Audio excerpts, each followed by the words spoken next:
وبرکاتہ۔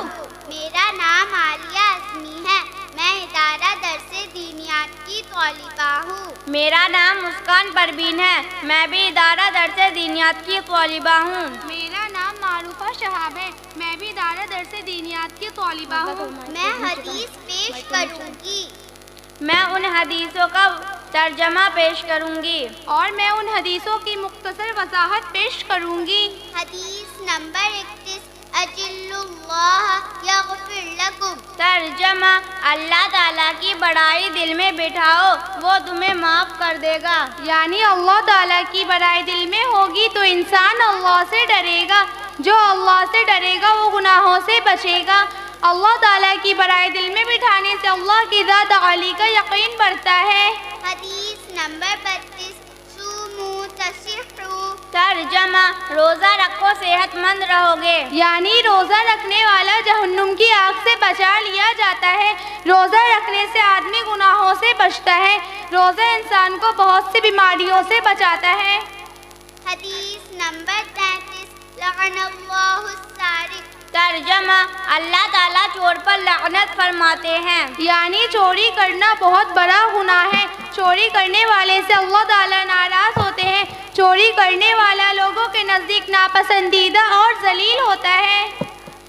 حدیث نمبر 34، لا تماری اخاک۔ ترجمہ، اپنے بھائی کے ساتھ جھگڑا نہ کرو۔ یعنی اسلام لڑائی جھگڑے کو ناپسند کرتا ہے۔ لڑائی جھگڑے کرنے والے سے سب لوگ دور بھاگتے ہیں۔ لڑائی جھگڑے سے بچنے والے کو لوگ پسند کرتے ہیں۔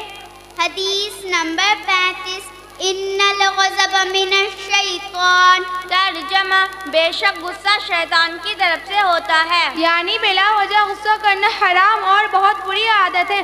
جو آدمی بہت غصہ کرتا ہے وہ بڑا نقصان اٹھاتا ہے۔ اللہ تعالیٰ غصے کرنے والے سے ناراض ہوتے ہیں اور صبر کرنے والے سے خوش ہوتے ہیں۔ حدیث نمبر 36، من اطاعنی دخل الجنہ۔ ترجمہ، جو شخص میری اطاعت کرے گا وہ جنت میں داخل ہوگا۔ یعنی ہمارے لیے حضرت محمد صلی اللہ علیہ وسلم کو رسول ماننا ضروری ہے۔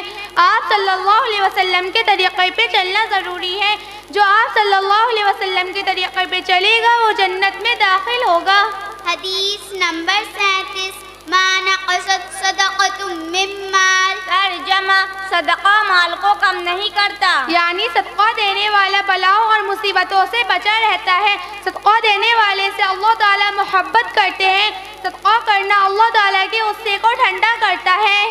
حدیث نمبر 38، طلب الحلال واجب علی کل مسلم۔ ترجمہ، حلال روزی تلاش کرنا ہر مسلمان پر واجب ہے۔ یعنی حلال طریقے سے روزی کماؤ اور حرام سے بچو۔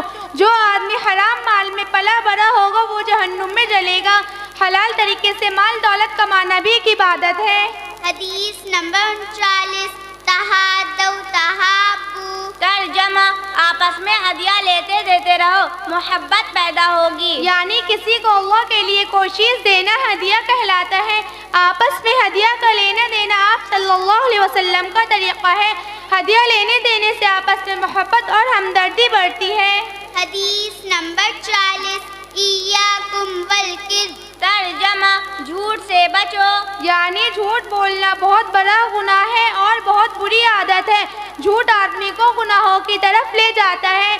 جھوٹا آدمی لوگوں کے درمیان بے عزت ہوتا ہے۔ السلام